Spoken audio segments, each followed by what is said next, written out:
हो गया। पिछली कक्षा में हमने संविदा विधि सेकेंड के अंतर्गत भारतीय भागीदारी अधिनियम 1932 की धारा 4, धारा 6, धारा 7 और धारा 8 पर चर्चा कर दिए थे।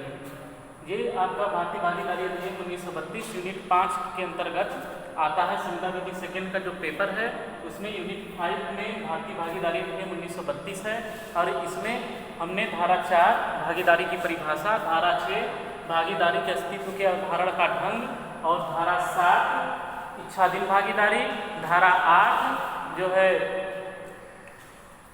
धारा 7 इच्छाधीन भागीदारी के बारे में चर्चा कर दिया था और विशिष्ट धारा 8 विशिष्ट भागीदारी, इसके बारे में हम पिछली कक्षा में चर्चा कर चुके हैं। आज हम लोग जो है धारा 28 भारतीय भागीदारी अधिनियम 1932 की धारा 28 की चर्चा करेंगे।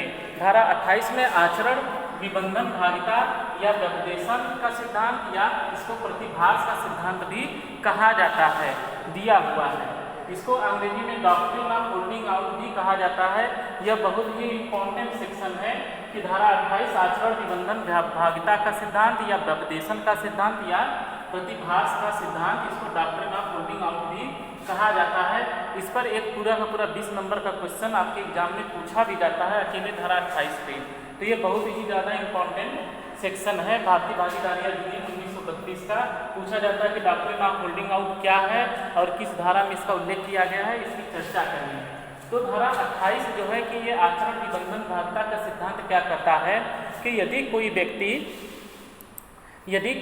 है और अपने को कोई व्यक्ति है वह अपने को यह व्यपदेशित करता है या जानबूझकर अपने को यह व्यपदेशित होने देता है कि वह भी किसी फर्म का भागीदार है और बाद में यदि कोई दायित्व का प्रश्न उत्पन्न होता है, उस फर्म के प्रति किसी दायित्व का प्रश्न उत्पन्न होता है, तब बाद में उस व्यक्ति को जो कि अपने आप को जानबूझकर व्यपदेशित किया कि हम उस फर्म के भागीदार हैं या जानबूझकर अपने आप को व्यपदेशित होने दिया कि हम उस फर्म के भागीदार हैं, और तब उस व्यक्ति वह बाद में उसको यह कहने से, जब दायित्व का प्रश्न उत्पन्न होगा तब उसको यह कहने से मना कर दिया जाएगा कि अब वह फर्म का भागीदार नहीं था, उसको यह कहने से रोक दिया जाएगा। अर्थात इसका मतलब यह है कि यदि उसने अपने आप को जानबूझ करके व्यपदेशित किया है या जानबूझकर व्यपदेशित हो जाने दिया है एक फर्म के भागीदार के रूप में, तो बाद में उसके साथ किसी दायित्व का प्रश्न उत्पन्न होने पर उसको भी भागीदार की तरह ही दायित्व ठहराया जाएगा, भले ही वह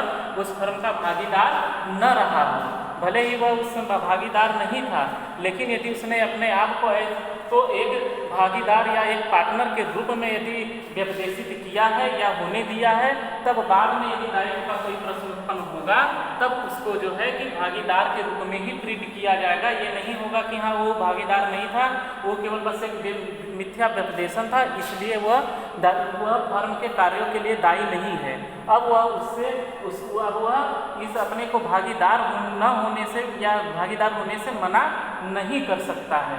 यही धारा 28 कहता है आचरण, विबंधन, भागिता का सिद्धांत या व्यपदेशन का सिद्धांत या प्रतिभास का सिद्धांत, यानी कि ये आचरण के द्वारा अपने आप को दिखा रहा है या दर्शा रहा है कि किसके रूप में, फर्म के भागीदार के रूप में, या वह व्यपदेशित कर रहा है या वह कोई मिथ्या व्यपदेशन कर रहा है कि मैं इस फर्म का भागीदार हूँ, जबकि वास्तव में वह भागीदार रहता नहीं है। और बाद में यदि कोई दायित्व का प्रश्न उत्पन्न होता है तो उस दायित्व के लिए यह व्यक्ति जो कि अपने आप को आचरण के रूप में या मिथ्या व्यपदेशन के रूप में भागीदार के रूप में अपने आप को दर्शाता है, तो वह उसको भी एक भागीदार के रूप में दायी ठहराया जाएगा, वह बाद में उससे इनकार नहीं कर सकता है। इसी को डॉक्ट्रिन ऑफ होल्डिंग आउट या आचरण, विबंधन, भागिता का सिद्धांत भी कहते हैं। इस सिद्धांत का आधार क्या है? इस सिद्धांत का आधार जो है भारतीय साक्ष्य अधिनियम, भारतीय साक्ष्य अधिनियम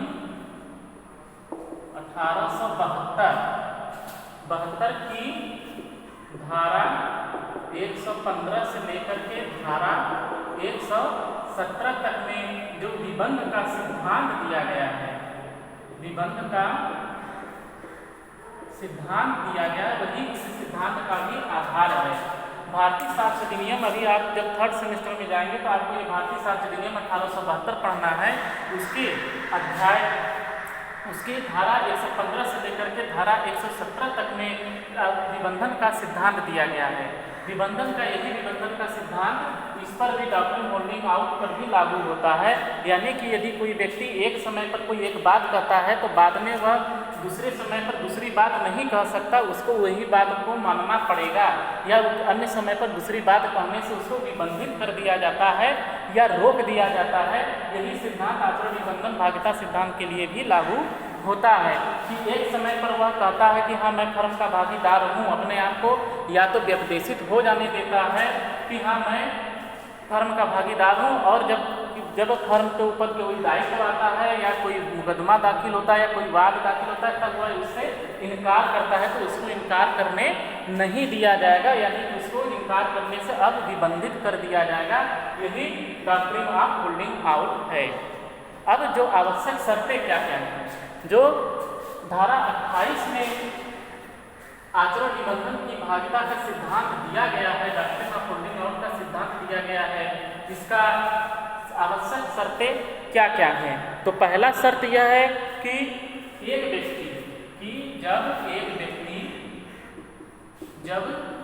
एक व्यक्ति जो फर्म का भागीदार नहीं है,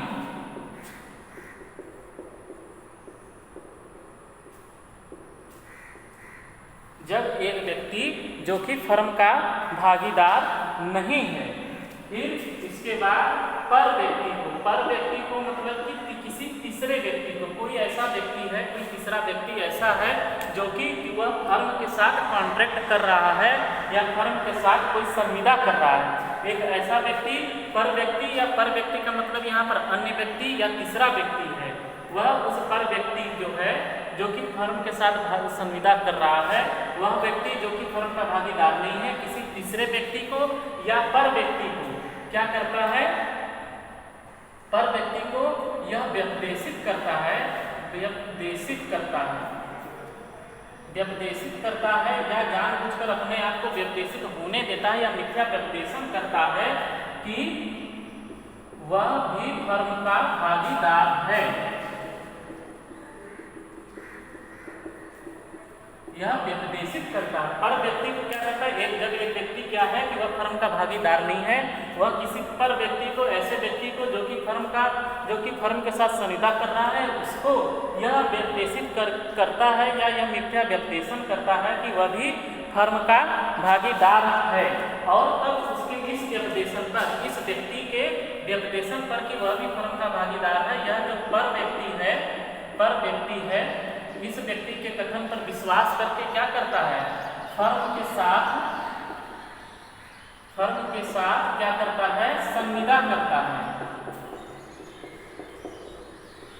फर्म के साथ क्या करता है, संविदा करता है। किस पर, इस व्यक्ति के जो व्यपदेशित या मिथ्या व्यपदेशन कर रहा है उस व्यक्ति के विश्वास पर कि वह फर्म का भागीदार है, उस व्यक्ति के कथन पर विश्वास करके यह पर व्यक्ति क्या करता है, फर्म के साथ वह संविदा कर लेता है। तब वह व्यक्ति फिर क्या होता है, जब वह उस फर्म के साथ संविदा करता है तब वह व्यक्ति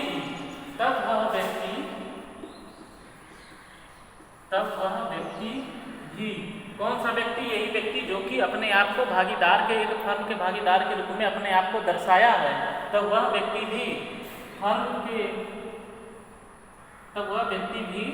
क्या होगा, यदि फर्म का कोई दायित्व उत्पन्न होता है या फर्म कोई किसी ऋण के लिए या किसी कुछ संविदा के लिए यदि जो पर व्यक्ति के साथ किया गया है, उस व्यक्ति के साथ की गई संविदा के लिए यदि फर्म का कोई दायित्व उत्पन्न होता है तो वह व्यक्ति भी उस दायित्व के लिए एक भागीदार के रूप में दायी होगा।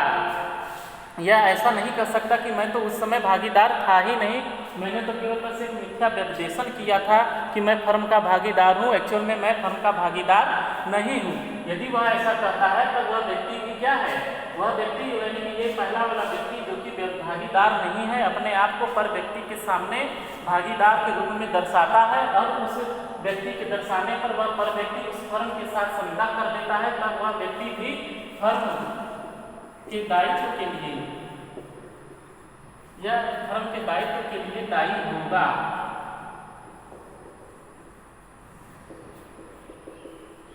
तब वह ऐसा व्यक्ति भी यदि पर व्यक्ति के साथ संविदा होने पर यदि कोई फर्म के साथ संविदा होती है और यदि फर्म उस संविदा के लिए यदि उसका दायित्व उत्पन्न होता है या उसके ऊपर कोई पर व्यक्ति के द्वारा कोई मुकदमा दाखिल या वाद दाखिल किया जाता है तो उसके लिए वह व्यक्ति भी दायी होगा जिसने कि अपने आप को मिथ्या व्यपदेशित किया भागीदार के रूप में।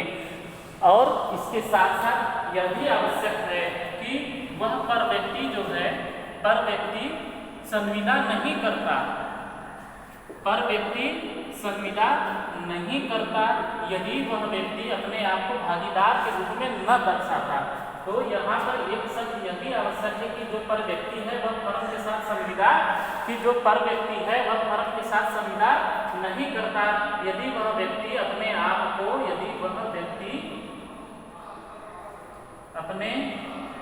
को भागीदार के रूप में नहीं दर्शाता, भागीदार के रूप में नहीं दर्शाता। तब अब इसका मतलब क्या हुआ कि यह भी यहाँ पर यह भी साबित करना आवश्यक है कि पर व्यक्ति जो है कि वह जो है कि फर्म के साथ कोई भी संविदा नहीं करता यदि इस व्यक्ति ने अपने आप को उस फर्म का भागीदार नहीं दर्शाया होता। तो यहाँ पर इस बात को भी साबित करना आवश्यक है। ये डॉक्ट्रिन ऑफ होल्डिंग आउट तभी लगेगा या वह व्यक्ति फर्म के दायित्वों के लिए तभी दायी होगा या भागीदार के रूप में उसको तभी दायी ठहराया जाएगा जबकि वह पर व्यक्ति उस भागीदार ने यदि अपने आप को न दर्शाता तो वह संविदा नहीं करता। उसने अपने आप को फर्म का भागीदार दर्शाया उस व्यक्ति ने, तब उस तीसरे व्यक्ति ने या अन्य व्यक्ति ने या उस पर व्यक्ति ने उस फर्म के साथ संविदा की। यदि वह भागीदार के रूप में न दर्शाता तो वह संविदा नहीं करता। तो इस शर्त को भी दर्शाना आवश्यक है कि यदि वह व्यक्ति अपने आप को भागीदार के फर्म के रूप में नहीं दर्शाता तो पर व्यक्ति उस फर्म के साथ कोई भी संविदा नहीं करता। इस संदर्भ में यहाँ पर धारा 25 का भी उल्लेख किया जाना आवश्यक है। भागीदारी अधिनियम की धारा 25 का भी उल्लेख किया जाना आवश्यक है। धारा 25 में क्या कहा गया है कि धारा 25 में यह बताया गया है कि फर्म के साथ किए गए कोई किसी भी संव्यवहार के लिए यदि फर्म के साथ कोई व्यक्ति कोई संव्यवहार कर रहा है, संविदा कर रहा है, तो यदि फर्म का कोई दायित्व उत्पन्न होता है तो उसके लिए सभी भागीदार प्रमुख के रूप में और साथ ही साथ अभिकर्ता के रूप में भी दायी होते हैं। तो इसके लिए यह भागीदार भी दायी होगा भले ही वह भागीदार नहीं था, क्योंकि इसने मिथ्या व्यपदेशन किया कि मैं भी उस फर्म का भागीदार हूँ और उसके इस मिथ्या व्यपदेशन पर विश्वास करके उस पर व्यक्ति ने उस फर्म के साथ संविदा की और वह संविदा यदि उस संविदा का पालन फर्म के द्वारा नहीं किया जा रहा है और यदि उसके ऊपर मुकदमा दाखिल किया जा रहा है तो वह व्यक्ति भी एक भागीदार की हैसियत से ही दायी होगा। और साथ ही साथ यह भी दर्शाया जाएगा कि यदि इस व्यक्ति ने यह मिथ्या व्यपदेशन नहीं करता तो यह अन्य व्यक्ति जो है या जो पर व्यक्ति है वह उस फर्म के साथ संविदा नहीं करता। तो यही आपका यही जो है कि आचरण निबंधन भागिता या व्यपदेशन का सिद्धांत कहलाता है या डॉक्ट्रिन ऑफ होल्डिंग आउट कहलाता है। अब देखते हैं कि व्यपदेशन का प्रकार कि व्यपदेशन कितने प्रकार से या जो व्यक्ति अपने आप को भागीदार के रूप में व्यपदेशित कर रहा है वह किन किन तरीकों से कर सकता है। तो इसके लिए 3 तरीका बताया गया है। पहला है शब्दों के द्वारा, दूसरा है आचरण के द्वारा और तीसरा है जानबूझकर अपने को मिथ्या व्यपदेशित होने देना। तो जो व्यपदेशन है वह कितने प्रकार से हो सकता है? 3 प्रकार से हो सकता है। अर्थात जो व्यक्ति अपने आप को मिथ्या व्यपदेशित कर रहा है या होने दे रहा है वह कितने तरीके से कर सकता है, यानी कि व्यपदेशन के प्रकार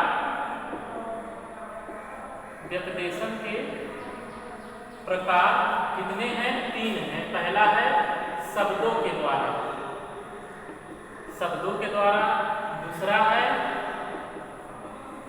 आचरण के द्वारा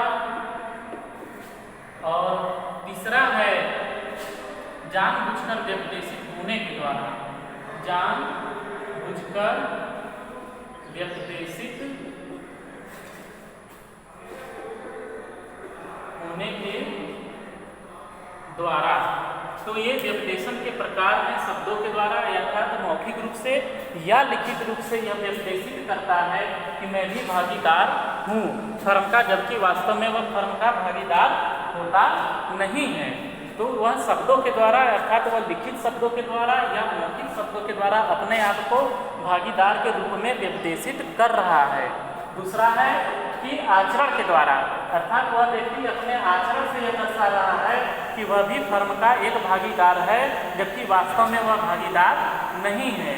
और तीसरा है जानबूझकर व्यपदेशित होने के द्वारा, अर्थात जानबूझकर व्यपदेशित होने के द्वारा का मतलब है कि यदि किसी फर्म का कोई भागीदार किसी अन्य व्यक्ति को एक भागीदार के रूप में किसी पर व्यक्ति को दर्शा रहा है कि हाँ यह भी हमारे साथ हैं, यह भी हमारे साथ काम कर रहे हैं, और वहाँ पर वह व्यक्ति जिसको कि भागीदार के रूप में बताया जा रहा है या व्यपदेशित किया जा रहा है वह वहाँ पर चुप रह जाता है, तो यहाँ पर यह माना जाएगा कि इसने जानबूझकर अपने को व्यपदेशित होने दिया है कि मैं भी भागीदार हूँ, और उसके यह मौन जो है वह एक स्वीकृति मानी जाएगी और उसको एक भागीदार के रूप में दायी ठहराया जाएगा।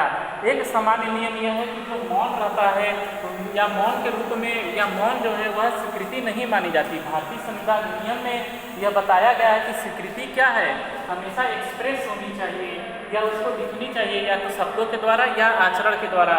एक क्वेश्चन ये भी है कभी कभी पूछता है तो क्या मौन रहना स्वीकृति मानी जाती है, तो सामान्यतः मौन रहना स्वीकृति नहीं मानी जाती, लेकिन जहाँ पर बोलने का कर्तव्य हो जाता है, यदि कोई व्यक्ति कोई ऐसा बात बता रहा है और वहाँ पर उस व्यक्ति को बोलना चाहिए और वहाँ पर वह मौन रह जाता है, तब तब वहाँ पर स्वीकृति मान ली जाती है। अर्थात जहाँ पर बोलना कर्तव्य हो जाता है और वहाँ पर यदि कोई व्यक्ति चुप रहता है या मौन रहता है, तब वहाँ पर मौन जो है उसकी स्वीकृति मानी जाएगी। इसी तरह जो जानबूझकर व्यपदेशित होने के द्वारा है, इसमें भी यही चीज़ है कि यदि किसी व्यक्ति को कोई फर्म का भागीदार एक भागीदार के रूप में बता रहा है जबकि वह भागीदार नहीं है, और यहाँ पर उसका यह बोलने का कर्तव्य है कि वह बताए कि नहीं मैं भागीदार नहीं हूँ, लेकिन वह बोलता नहीं है और जानबूझकर चुप रह जाता है, तो ऐसे व्यक्ति भी क्या होगा, उसको भी एक भागीदार की तरह ही दायी ठहराया जाएगा। इस संबंध में एक केस है मार्टिन बनाम ग्रे। मार्टिन बनाम ग्रे, मार्टिन बनाम ग्रे का एक मुकदमा है। इस मुकदमे में क्या हुआ था कि जो ग्रे महोदय हैं वो फर्म के भागीदार नहीं थे। फर्म ने इस मार्टिन के साथ एक कोयला खरीदने की संविदा की। जो भागीदारी फर्म थी उस भागीदारी फर्म ने मार्टिन से क्या किया था कि कोयला खरीदा था, उसने कोयला की सप्लाई कर दिया, लेकिन फर्म ने उस कोयले का मूल्य नहीं चुकाया। तब जब कोयला खरीदा जब जा रहा था, तब उस फर्म का भागीदार जो कि फर्म का भागीदार था, जब मार्टिन से कोयला खरीदने की संविदा कर रहा था, उस समय ग्रे महोदय भी वहीं पर थे, और ग्रे को उस व्यक्ति के द्वारा या फर्म के भागीदार द्वारा एक भागीदार के रूप में ही दर्शाया जा रहा था, और वो यहाँ पर क्या हो गए, चुप रहे। जब संविदा की जा रही थी मार्टिन के साथ, तब संविदा करते समय ग्रे महोदय को भी एक भागीदार के रूप में बताया जा रहा था कि ग्रे भी हमारे साथ भागीदार हैं। तो यहाँ पर क्योंकि उस समय वह ग्रे महोदय उस फर्म के भागीदार नहीं थे, तो यहाँ पर वो बोले नहीं, चुप रहे। यानी कि यहाँ पर उस जो मिथ्या प्रपदेशन किया जा रहा था कि ग्रे महोदय भी भागीदार हैं, वहाँ पर इनका बोलने का कर्तव्य था और वो बोले नहीं, चुप रह गए। तो यहाँ पर मैंने ने कहा कि चूँकि वहाँ पर ग्रे महोदय को भी कोयले की संविदा होते समय भागीदार के रूप में बताया जा रहा था और ग्रे महोदय वहाँ चुपचाप खड़े रहे, इसलिए उन्होंने अपने को भागीदार होने दिया या जानबूझकर अपने को भागीदार के रूप में व्यपदेशित होने दिया। इसलिए ग्रे महोदय को भी एक भागीदार के रूप में दायी ठहराया जाएगा, और उस कोयले के मूल्य के लिए फर्म के साथ साथ ग्रे को भी दायी ठहराया गया। तो यहाँ पर यही आचरण निबंधन का सिद्धांत या डॉक्ट्रिन ऑफ होल्डिंग आउट है। अब इसके कुछ अपवाद भी हैं। जो डॉक्ट्रिन ऑफ होल्डिंग आउट है, इसके कुछ अपवाद भी हैं। जो धारा 28 में प्रतिभास का सिद्धांत दिया गया है या मिथ्या प्रपदेशन का सिद्धांत दिया गया है, वह उसके कुछ अपवाद भी हैं कि किन परिस्थितियों में यह सिद्धांत लागू नहीं होता है। तो सबसे पहला अपवाद है बच्चे या अवयस्क व्यक्ति।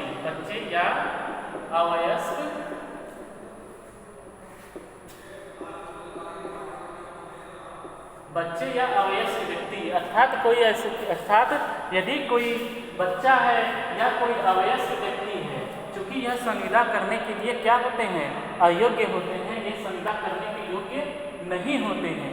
इसलिए यदि किसी अवयस्क व्यक्ति को या किसी बच्चे को मिथ्या निर्देशित करके यह दर्शाया जा रहा है कि यही भागीदार है, चूँकि एक अवयस्क व्यक्ति भागीदार बन ही नहीं सकता, और यदि उसको मिथ्या निर्देशित किया जा रहा है या जानबूझकर अवयस्क खुद अपने आप को किसी फर्म का भागीदार बता रहा है और उस पर यदि कोई संविदा हो जाती है और यदि फर्म के दायित्व का प्रश्न उत्पन्न होता है, तब यह अवयस्क उत्तरदायी नहीं होगा, क्योंकि यह व्यपदेशन या आचरण निबंधन का सिद्धांत अवयस्क व्यक्ति के ऊपर लागू नहीं होता है। और साथ ही साथ यह भी है कि कोई भी अवयस्क व्यक्ति फर्म का भागीदार नहीं बन सकता। फिर इसके बाद जो दूसरा अपवाद है वह है अवकाश प्राप्त भागीदार।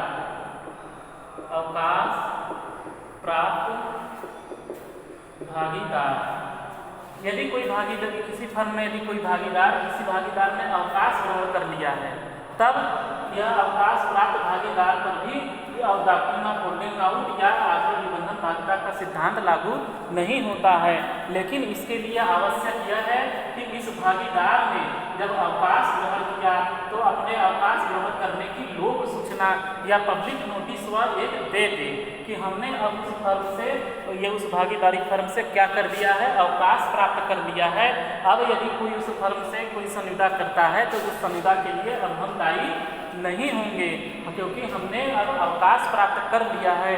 इसलिए अवकाश प्राप्त भागीदार पर भी डॉक्ट्रिन ऑफ होल्डिंग आउट लागू नहीं होता है, लेकिन उसके लिए आवश्यक है कि उसको अवकाश प्राप्त करने पर भागीदार को उसकी एक लोक सूचना देनी होगी। इस संबंध में एक केस स्कार्फ बनाम जर्डाइन का है। स्कार्फ बनाम जर्डाइन, इसमें स्कार्फ बनाम जर्डाइन का एक मुकदमा है।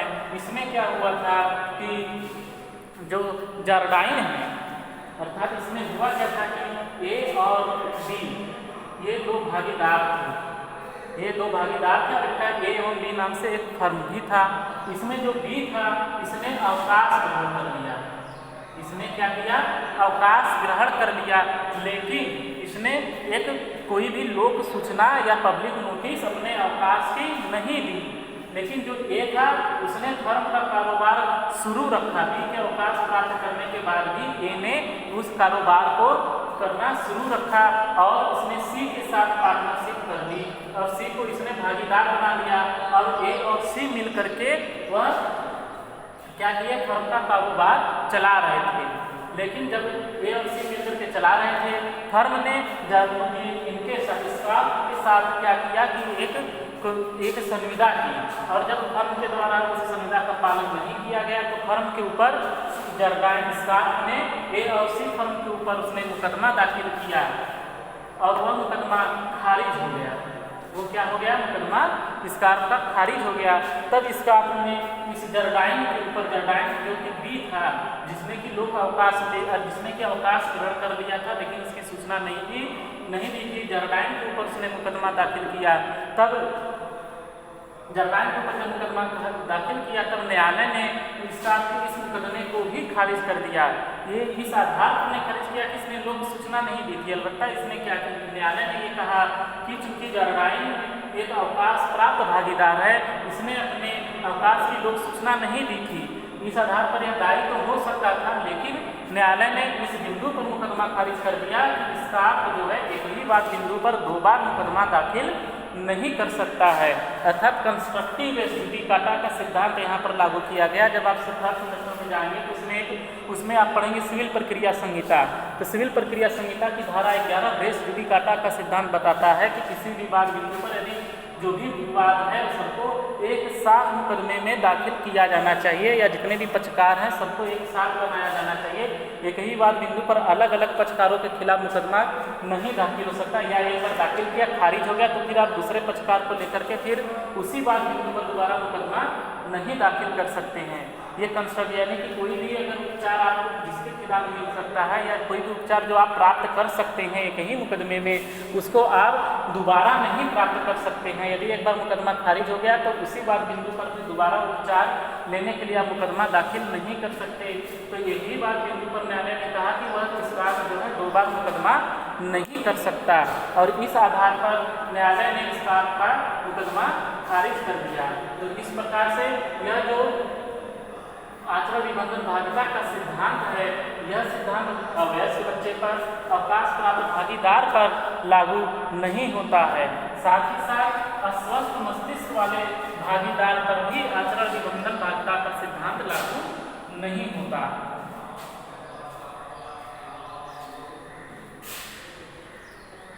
अस्वस्थ मस्तिष्क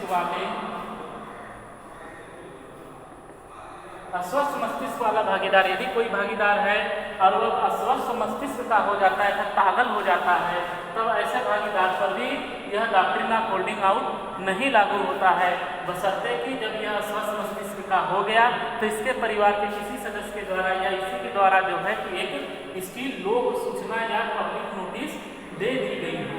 यदि कोई भागीदार, किसी फर्म का भागीदार अस्वस्थ मस्तिष्क का हो गया है, तब यदि वह पागल हो जाता है तब इसकी लोक सूचना देना अनिवार्य है। यदि उसने लोक सूचना दे दिया है तब फिर उसके बाद वह फर्म के, उसके बाद का जो भी फर्म का कोई दायित्व उत्पन्न होता है तो उसके लिए इसको अस्वस्थ मस्तिष्क वाले भागीदार को दायी नहीं ठहराया जाएगा। फिर इसके बाद आता है चौथा है मृत भागीदार। यदि कोई फर्म का भागीदार है और उसकी मृत्यु हो जाती है तो वह भागीदार तो दायी होगा ही नहीं, उसके ऊपर भी मृत भागीदार के ऊपर भी डॉक्ट्रिन ऑफ होल्डिंग आउट लागू नहीं होता। और इस मृत भागीदार के संबंध में यह भी ध्यान रखना चाहिए कि इसको लोक सूचना देना आवश्यक नहीं है, क्योंकि मृत्यु अपने आप में ही एक सूचना मानी जाती है, लोक सूचना देना आवश्यक नहीं है। जो मृत भागीदार होता है, यदि कोई भागीदार है, यदि उसकी मृत्यु हो गई है तो उसके ऊपर भी आचरण निबंधन भागीदार का सिद्धांत लागू नहीं होगा और उसकी लोक सूचना, मृत्यु की लोक सूचना देना भी आवश्यक नहीं है, क्योंकि मृत्यु को स्वयं में ही उसको जो है कि लोक सूचना मान ली जाती है। किसी व्यक्ति की मृत्यु हो जाती है तो यह मान लिया जाता है कि सबको इसकी जानकारी हो गई है, उससे रिलेटेड जो भी व्यक्ति है। फिर इसके बाद आता है दिवालिया भागीदार। यदि किसी भागीदार को, किसी फर्म के भागीदार को न्यायालय ने दिवालिया घोषित कर दिया है, तब उस दिवालिया घोषित किए गए व्यक्ति पर भी यह सिद्धांत लागू नहीं होता है। तो दिवालिया जो भागीदार होता है, जिसको कि न्यायालय ने दिवालिया घोषित कर दिया है, उस पर भी यह सिद्धांत लागू नहीं होता है। और दिवालिया भागीदार के संबंध में भी लोक सूचना का देना आवश्यक नहीं है, क्योंकि जब न्यायालय ने किसी व्यक्ति को या किसी भागीदार को दिवालिया घोषित कर दिया तो वह लोक सूचना मान ली जाती है। तो दिवालिया व्यक्ति के संबंध में भी लोक सूचना देना आवश्यक नहीं है। फिर इसके बाद आता है, दिवालिया भागीदार के बाद आता है निष्क्रिय भागीदार। जो निष्क्रिय भागीदार होता है, निष्क्रिय भागीदार के संबंध में भी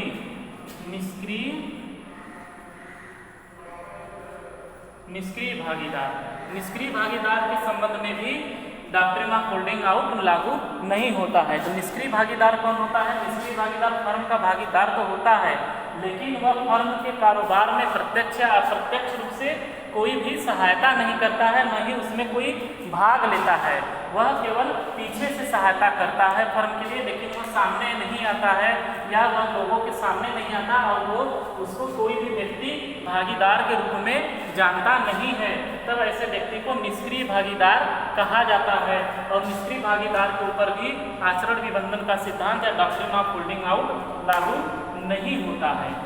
और निष्क्रिय भागीदार को भी लोक सूचना देना आवश्यक नहीं है, क्योंकि चूंकि इस व्यक्ति को कोई भी व्यक्ति या अन्य व्यक्ति भागीदार के रूप में जानते ही नहीं है, तो वो सूचना किसको देगा। लेकिन यदि कोई ऐसा ऋणदाता है या कोई ऐसा व्यक्ति है या एक भी व्यक्ति यदि उसको भागीदार के रूप में जान रहा है, तब उसको लोक सूचना देना आवश्यक हो जाता है। और तब ऐसी स्थिति में निष्क्रिय भागीदार के ऊपर भी आचरण निबंधन का सिद्धांत लागू नहीं होगा। फिर एक और जो आखिरी अपवाद है वह है अकृत्य। अकृत्य के मामलों में भी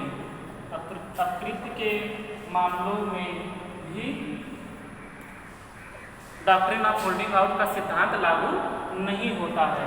इस प्रकार से आज हमने जो है भारतीय भागीदारी अधिनियम 1932 के अंतर्गत धारा 28 के बारे में चर्चा की, जिसमें कि डॉक्ट्रिन ऑफ होल्डिंग आउट या आचरण निबंधन भागीदार का सिद्धांत दिया गया था। यह बहुत ही इम्पोर्टेंट क्वेश्चन आता है आपने, और ये आएगा ही आएगा 20 नंबर का।